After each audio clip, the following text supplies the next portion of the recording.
जनवरी में बजट पेश करने की यहां पर तैयारी सरकार की तरफ से की जा रही है। प्रक्रिया में बदलाव फिलहाल वित्त मंत्रालय कर रहा है। एक्सपर्ट्स लगातार हमारे साथ बने हुए हैं।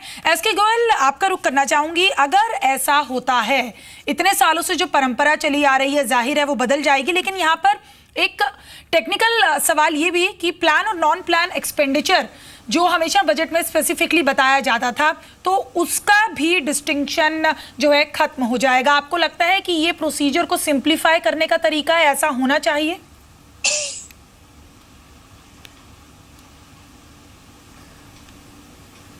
मैं समझता हूँ ये भी एक सही स्टेप है, क्योंकि ये एक अकाउंटिंग जो स्टैंडर्ड्स हैं उसके अंदर कैपिटल एक्सपेंडिचर और रेवेन्यू एक्सपेंडिचर दुनिया भर में ये टर्म्स मान्य हैं। उसके मुताबिक ही सब लोग अपने अकाउंट्स बनाते हैं। और जो प्लान और नॉन प्लान का है वो हमने स्पेसिफिकली अपने हिसाब से बनाया था। लेकिन अभी प्लान और नॉन प्लान में क्या होता है कि शुरू में प्लान एक्सपेंडिचर है, उसके बाद में कुछ टाइम के बाद वो एक्सपेंडिचर नॉन प्लान में कन्वर्ट हो जाता है, तो उसमें वो डिस्टिंक्शन प्रॉपर नहीं रह पाती। जबकि कैपिटल और रेवेन्यू बहुत क्लियरली डिफाइंड अकाउंटिंग टर्म्स हैं, तो इससे मैं समझता हूँ कि अकाउंट्स मेंटेन करने में और सीएजी को ऑडिट करने में और सब लोगों को इसमें मदद मिलेगी। जी, आप बने रहे हमारे साथ। विजयन, ये बताइए, टैक्स पेयर के हिसाब से इसे किस तरीके से आप फायदेमंद देखते हैं अगर वित्तीय वर्ष चेंज हो जाएगा तो? देखिए, टैक्स पेयर को जो बेनिफिट होगा वो ये होगा कि आज की डेट में जो ग्लोबल इकॉनमी की जो वर्किंग है वो सारी उसके साथ जुड़ी हुई है, जो हम कहते हैं कैलेंडर ईयर के साथ में। और इंडिया की जो आज की इकॉनमी है, जैसे जैसे हमारा ग्लोबलाइजेशन बढ़ता जा रहा है, तो बहुत सारी कंपनियों को ये इशू बना हुआ है कि उनको जो कंसोलिडेशन करने में बहुत तकलीफ़ें आती हैं।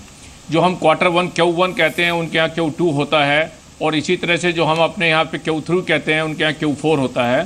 तो उसके अंदर बहुत सारे इशू हैं, कंसोलिडेशन के इशू हैं। जब यूनिफॉर्मिटी आ जाएगी, ग्लोबली हम लिंक हो जाएंगे और सबका अपना कैलेंडर ईयर हो जाएगा, तो वो उससे बहुत आराम हो जाएगा टैक्स पेयर को। और जो आज की डेट में बिजनेस जो है उसकी ग्रोथ यही है कि आप कितने कंपेटिबल हैं ग्लोबली और आप कितने उसके साथ अडेप्टेबल हैं। और आज की डेट में अगर इंडियन इकॉनमी इसको अडॉप्ट करती है तो एक ट्रांजिशनल फेज में तो मैं समझता हूँ कि थोड़ी सी तकलीफ आएगी, लेकिन ओवर ए पीरियड बड़ा आराम हो जाएगा। इसमें एक हमारा पुराना अनुभव है कि 1989 में भी एक बार कार्रवाई की गई थी, जब उस समय लोगों को एक सुविधा थी, वो अपना ईयर अपने हिसाब से चूज कर सकते हैं। तो सरकार ने सभी को कहा था कि मार्च का ईयर बनाने के लिए, लेकिन जब कैलेंडर ईयर की सरकार बात करेगी तो मेरा ऐसा मानना है कि सभी टैक्स पेयर को भी बड़ा आराम हो जाएगा और कैलेंडर ईयर को अडॉप्ट करने से उनको अपनी वर्किंग और अपने रिजल्ट्स डिक्लेयर करने में और कंसोलिडेशन करने में बहुत आराम होगा। जी, आप बने रहिए हमारे साथ। एस नारायण, आप इस बात से कितना इत्तेफाक रखते हैं? अब जो विचार किया जा रहा है, एक बड़े बदलाव हो सकता है बजट में, अगर ऐसा होता है तो हमारी इंडियन इकोनॉमी क्या इसके लिए पूरे तरीके से तैयार रहेगी या शुरू में कुछ दिक्कत आ सकती है? देखिए, 2-3 पॉइंट। पहले तो अभी जो बात हो रही है ये बजट की ही बात हो रही है। तो बजट जनवरी एंड में अगर पेश किया जाता है तो फाइनेंशियल ईयर वो तो ये 1 अप्रैल से बना रहेगा जी। जब तक फाइनेंशियल ईयर में चेंज नहीं होता है, अगर फाइनेंशियल ईयर में चेंज होता भी है तो जनवरी एंड में बजट लाना भी बिल्कुल ही बेकार होगा।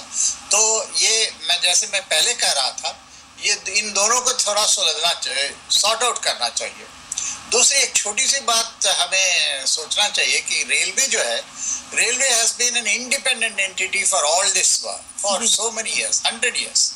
तो उनकी independence, particularly budget making independence, deciding on capital expenditure independent, plan independence, ये सब वो थोड़ा तो कम होगा, because they will come under the control of the finance ministry. They will become another department like any other department. मैं समझता हूँ ये it is a right step in the right direction, but definitely the changeover में problems तो definitely होंगी ही, because they will feel that their independence is being curtailed. तो ये हमें सोच में रखना चाहिए. Apart from this, I think, but for the glitches, I think it will be a great step if it goes through. जी, वासुदेव जी, सरकार कम समय में दोनों बजट का काम एक साथ क्या कर पाएगी? नहीं, ऐसा नहीं है। इसका तो मैं समझता हूँ काफ़ी इलाज निकल सकता है, क्योंकि अभी भी जो रिवाइज्ड एस्टिमेट्स होते हैं खर्चे के, वो लगभग दिसंबर के आसपास बनने शुरू हो जाते हैं और जो एक्सपेंडिचर बजट है वो तो बहुत पहले फरवरी के शुरू में ही तैयार हो जाता है। तो रिवाइज्ड एस्टिमेट्स बनाने के लिए मैं समझता हूँ दिसंबर अर्ली जनवरी तक अगर बन जाए तो काफ़ी समय है। ये कोई ऐसी जटिल समस्या नहीं है जिसका मैं समझता हूँ कोई समाधान विभिन्न मंत्रालय ना कर सकें। अगर उनको डेडलाइन मिल जाए कि आपको 10 जनवरी तक या जो भी तारीख है तब तक रिवाइज्ड एस्टिमेट्स बना के देने हैं और वित्त मंत्रालय उसकी छानबीन करके उसको फाइनल कर सकता है, काफ़ी समय रहता है इस काम के लिए।